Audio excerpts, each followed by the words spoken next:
Dalam program pelayanan perlindungan dan jaminan sosial, Dinas Sosial memberikan bantuan untuk para lansia di lokasi TMMD ke-110 Bojonegoro, salah satunya Tariman warga desa Ngerancang.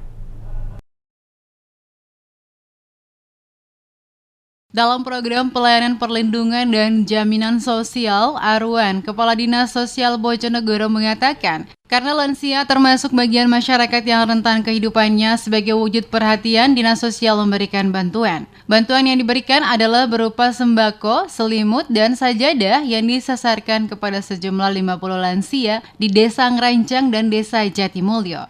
Tariman, warga Desa Ngerancang yang berusia 65 tahun, salah satu penerima bantuan program pelayanan perlindungan dan jaminan sosial, sangat bersyukur. Ia juga mengaku senang dengan kehadiran TMMD di desanya, dirasa bermanfaat untuk masyarakat. Terus ini kumpulan asal bantuan, matur nuwun kata-kata.